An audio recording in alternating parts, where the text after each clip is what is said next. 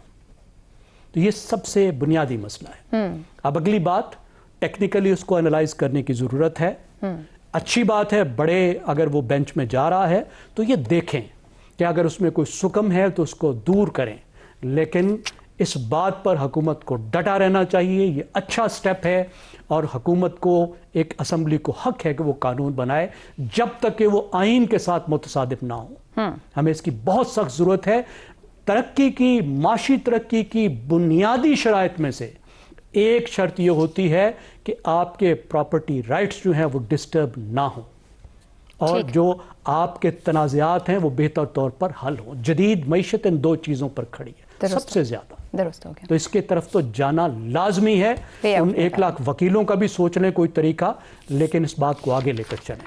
شہزاد صاحب, قانون نافذ ہونے کے بعد 2 مہینے تک ٹریبیونلز نہ بن سکے, طاقت کا بیجا استعمال یا دیگر قانونی تقاضے بھی نظر انداز ہوئے جو ڈیو پروسیجرز خود بنائے گئے تھے, مگر کمیٹیاں فیصلے کرتی رہی اور قبضے بھی دلائے گئے جو بعد میں ہٹا دیے گئے. کیا پنجاب حکومت ہوم ورک مکمل نہ کر سکی اس معاملے پر؟ میرے خیال میں مکمل طور پہ زیغم صاحب کی بات سے متفق ہوں. مکمل طور پر جو انہوں نے کہا بالکل 100% درست کہا, لیکن چلیں اس کا ایک آلٹرنیٹ پوائنٹ آف ویو دیکھتے ہیں. یہ جو قبضہ مافیا چھڑانے والا اور قبضہ کرنے والا اور مافیا قبضہ چھڑانے والا, یہ جو گروپ ابھی تک کام کر رہا تھا جب تک یہ عدالتی نظام ابھی قائم تھا اور یہ ڈپٹی کمشنر والا نیا قانون نہیں آیا تھا, تو کون لوگ تھے جو کہ یہ رول ادا کرتے تھے؟ یہ جو سیاسی زعماء ہیں ہمارے, جو صوبوں کے اندر, شہروں کے اندر, جو MPAs, MNAs یا اس کے علاوہ ان کے سپورٹر اور جو بڑے بڑے ان کے کارندے ہوتے ہیں, یہ وہ کام کیا کرتے تھے نا. جی, میں نام نہیں لوں گا, لیکن بڑی بڑی فیملیز ہیں جن کے بڑے بڑے محل ہیں بڑے شہروں کے اندر, وہ لوگ یہ کام کرتے تھے اور آپ کے قبضے چھڑوا دیا کرتے تھے قیمت کے اوپر. تو ان کا بھی کچھ نہ کچھ تو نقصان ہوتا ہے نا جب آپ یہ کام ڈپٹی کمشنر سے کروائیں گے اور آسانی سے کام ہو جائے گا. تو نہ صرف وکلا اور بینچ کا نقصان ہوگا بلکہ بار کا, بلکہ ان لوگوں کا بھی نقصان ہوگا. تو کیا یہ ممکن ہے کہ انہوں نے بھی کسی کو کہا کہ یار جا کے کرو تاکہ ہمارا تو کاروبار مکمل طور پہ بیٹھ جائے گا؟ لیکن دوسری بات مجھے ایک حیرانگی اس چیز پہ ہوتی ہے, جب ہم ترمیمیں پاس کرتے ہیں, چاہے وہ 26ویں ہیں, 27ویں ہیں, 29ویں ہیں یا جو بھی آئے گی آنے والی, یہ جو ترمیمیں جب ہوتی ہیں تو ہمیں بتایا جاتا ہے کہ سیاسی اختیار کے آگے کوئی اس مملکت کی طاقت کھڑی نہیں ہو سکتی, عدالتی اختیار بے بس ہو جاتا. کہا گیا اس لیے کوئی چیلنج نہیں کر سکتے 26ویں 27ویں ترمیم کو عدالتوں کے اندر. ادھر عدالت بالکل خلاص نظر آتی, ختم, زیرو, کام ہی نہیں ہے. ہمیں بتا دیا طاقت ہے, اس کی طاقت ہے. یہاں پہ اس سیاسی اختیار کا رول کیوں ختم ہو گیا؟ یہاں پہ عدالتی نظام کیوں اتنا حاوی ہو گیا؟ یہ صرف اور صرف مافیا اور کارٹیل اور اپنے انٹرسٹ کی بات نہیں ہے. ایک عجیب قسم کا ایک کھیل ہے جو کھیلا جا رہا ہے. ایک اناؤنس ہوتا ہے جس کے لیے ساری دنیا کہتی ہے واہ واہ واہ, کمال کی بات کر دی, اور چھوٹے قبضے, جن کے چھوٹے لوگ جن کے بیچارے وکیلوں کی فیسیں نہیں دے سکتے تھے, ان کے معاملات حل ہونے تھے, اور سڈنلی عدالت اتنی مضبوط ہو جاتی ہے کہ وہ ایک سیاسی جو پارلیمنٹ نے بل پاس کیا ہوا اس کو ختم کر کے رکھ دیتی ہے. میرا خیال ہے کہ یہاں پر کہیں نہ کہیں پہ ہم ہوتا نا کہ ہر طرف دونوں طرف وکٹ کے دونوں طرف کھیل رہے ہیں. صحیح, یہ مجھے ایسا چلے گا نہیں, ایسا چل نہیں سکتا. ٹھیک ہو گیا. شہزاد صاحب, عدالتی ایکٹیویزم کی بھی بات کریں, اور واقعی زاویے ایک سے زیادہ ہیں کیونکہ فلاح عوام کی ہے جس کی ضرورت بھی ہے. ایک بریک لیتے ہیں, بریک کے بعد اس کے کچھ اور رخ پر بھی گفتگو کریں گے. حسن نثار صاحب, یہ جو جائیداد کے مسائل ہیں یا تنازعات ہیں, نسلیں بھگتتی ہیں, پھر بھی دادے سے پوتے تک اور شاید اگلی نسل تک بھی معاملہ حل نہیں ہوتا. 90 دن میں زمین کے تنازعات نمٹانے کے لیے جو انتظامیہ کو عدالتی اختیارات دیے گئے یا کسی حد تک طریقہ کار وضع کیا گیا, عدلیہ کی بالادستی کو کمزور کرتا ہے یا عدالتی نظام کی ناکامی کا اعتراف ہے؟ کون کس کو کمزور کرتا ہے نہیں کرتا ہے. دیکھو, سچی بات میں آپ کو بتاؤں کہ اس ایشو پہ میں مسلسل خود بھی کنفیوز ہوں. زیغم صاحب نے جو کہا, پنجاب حکومت اس کی روشنی میں اپنا کیس پیش کرے عوام کے سامنے, عدالت تو چلتی رہے گی. حکومت اس کو ٹھیک سے ہینڈل نہیں کر پائی, یہ بنیادی بات ہے. دوسری بات کہ نیک نیتی اچھی چیز ہے لیکن کافی نہیں ہوتی.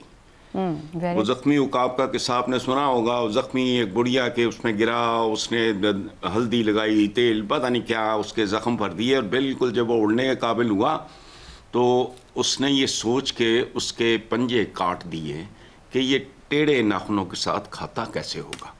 دس is what your government has done. کام ان کا ٹھیک تھا لیکن آخر میں انہوں نے پنجے کاٹ دیے. وہ اپنا کیس نہیں. دیکھو بات سنو, گورننس دنیا کا سب سے بڑا آرٹ ہے اور سب سے بڑی سائنس ہے. یہ فارچون ہنٹرز کا کام نہیں ہے. کیس اگر انہوں نے لڑنا ہے, یہ عوام کے لیے ہے. جو کچھ کیا ہے پنجاب گورنمنٹ نے, عوام کے ساتھ کمیونیکیٹ کریں. ان دا لائٹ آف واٹ زیغم صاحب has said, میں خود اس پہ کنفیوز رہا ہوں. کبھی عدالت کا فلانا ہوا, مجھے تھوڑی مدد میری فرمائی ہے شہزاد صاحب نے. انہوں نے مجھے بڑے خوبصورتی سے جو میں نے سمجھا ہے. سو یہ یہاں ایسا قانون کرنا, ایسا عمل, ایسا قدم اٹھانا جو پرو عوام ہو, وہ عذاب ہے. ایلیٹ کیپچرڈ سوسائٹی جو ہے وہ اسی طرح کی ہوتی ہے. صحیح. یہ ان کو اپنا کیس, میں سمجھتا ہوں پنجاب گورنمنٹ وہ ٹھیک ہے, ان کو بات کمیونیکیٹ کرنی آئی, اور اس معاملے میں کمیونیکیشن ضروری ہے عوام کے ساتھ. یہ جو چند باتیں کی ہیں زیغم صاحب نے, سبحان اللہ, ریئلٹی یہ ہے. صحیح, ٹھیک ہو گیا. عامر احمد خان صاحب, پنجاب کی پہلی خاتون وزیر اعلیٰ اپنے موقف کے ساتھ کھڑی ہیں. لاہور ہائی کورٹ کی پہلی خاتون چیف جسٹس عالیہ نیلم اپنا موقف سامنے رکھ رہی ہیں. طویل المدت جائیداد کے مقدمات اور انصاف نہ ملنا, اور اوپر بہت سے فیکٹرز کی بات ہو گئی ہے, بار, بینچ, وکلا, مافیاز, کارٹلز, کس کی کتنی پہنچ ہے. کیا آپ کے خیال میں شہری حقوق کے تحفظ اور انصاف کی رفتار بڑھانے, ان دونوں معاملات کے بیچ کوئی توازن قائم ہو پائے گا اس معاملے میں؟ اچھا, ایک میری سوال کا جواب دیں کہ اگر ایک جگ کے اندر دودھ خراب ہو گیا ہے اور آپ اسی خراب دودھ کے اندر تازہ دودھ شامل کریں تو اس کا نتیجہ کیا نکلے گا؟ کیا وہ خراب دودھ ٹھیک ہو جائے گا, خرابی نکلے گا, یا پھر وہ تازہ دود جو آپ اس جگ میں ڈال رہی ہیں وہ بھی خراب ہو جائے گا؟ یقیناً یہ دوسری صورت ہی ہوگی نا. مسئلہ یہ ہے کہ یہ 100% میں اس طرح کے قانون کے حق میں ہوں, کیونکہ میں نے خود دیکھا ہوا ہے. میرے والدین کے انتقال کے بعد جب میری تھوڑی بہت جو ہماری آبائی زمین تھی, ایگریکلچرل لینڈ تھی, اس کے انتقال کے لیے جب میں جب گیا تھا تو وہیں ایک کمرے میں بیٹھے نائب تحصیلدار بھی تھا اور ایک چودھری صاحب بھی تھا, اور میرے سامنے نائب تحصیلدار اس کو کہہ رہا تھا کہ چودھری صاحب کرتے تسی ظلم ہی رہے ہو پر اسی کی کر سکنے ہیں تواڈے سامنے. تو یہ بہت بڑے پیمانے کے اوپر یہ لوگوں کا ایک مسئلہ ہے, اور اس کا جو حل نکالنے کی نیت ہے اس میں میں ان کو, پنجاب کی سی ایم کو 10 میں سے 10 نمبر دیتا ہوں. لیکن آپ مجھے یہ بتائیں کہ یہ اس سوچ سے کیسے مختلف ہے جو نیب کے کریشن کے پیچھے جو سوچ تھی, کہ آپ جو موجودہ نظام ہے اس میں تو کوئی بہتری نہیں لا سکتے, آپ اس کے سر کے اوپر ایک پیرلل نظام کھڑا کر کے اس کے ذریعے بہتری لانے کی کوشش کریں گے تو یقیناً آپ کو پش بیک ملے گا. جنرل مشرف کے بارے میں تو آپ کچھ نہیں کر سکے کیونکہ وہ تو عدالتوں کو بھی سائڈ پہ کر دیتے تھے, وہ تو ایک فوجی آمر تھے, وہ تو جو چاہے وہ کر سکتے تھے. لیکن یہاں ایک الیکٹڈ چیف منسٹر جو ہیں ان کے اوپر تو عدالتیں حاوی ہو سکتی ہیں, اور اگر اس کے آس پاس آپ نے اتنی بڑی اکانومی کریٹ کر دی ہے اس رانگ ڈوئنگ کے آس پاس, جس کا ذکر میرے سارے پینلسٹ نے باری باری کیا اور 100% صحیح باتیں انہوں نے کی ہیں, تو پھر کیا واقعی اس کا حل یہ ہے کہ اس نظام کا مقابلہ ایک متوازی نظام کے ذریعے کیا جائے, یا پھر ایک پولیٹیکل لیڈر سے ہمیں یہ توقع رکھنی چاہیے کہ بھئی جو خرابی ہے آپ اس کو ٹھیک کرو نا, اس خرابی کے اندر آپ جتنا نیا نظام بناؤ گے, جتنی نئی چیزیں لائیں گی وہ بھی اس کے ساتھ مل کے خراب ہو جائیں گی. سو یہ اس میں نیت کی بات نہیں ہے, اس میں جو طریقہ کار ہے وہ اٹ ریکوائر سم سیریس کویسچننگ کہ کیا ہم ہر دفعہ یہی کریں گے کہ جہاں پر بھی ہمیں خرابی نظر آئی ہم اس کو نظر انداز کر کے ہم اس کی جگہ کوئی نیا نظام کھڑا کرنے کی کوشش کریں گے کہ اب سب کچھ ٹھیک ہو جائے گا. اور یہ سمجھ کے چلنا چاہیے کہ آپ کی حکومت 5 سال کے لیے ہے, عوام 5 سال کے لیے نہیں ہے, ان کو تو ساری عمر بھگتنی ہے. یہ بالکل ٹھیک ہو گیا. تو آپ کی گفتگو کنکلوڈ کرتے ہیں, عام کی خرابیوں کو ختم کرنے کی کوشش کریں, نہ کہ خراب نظام میں متوازی نظام کھڑے کیے جائیں تاکہ لانگر ٹرم میں اس کا فائدہ عوام تک ہو. یہاں اجازت دیجیے آج کے پروگرام سے. اللہ حافظ.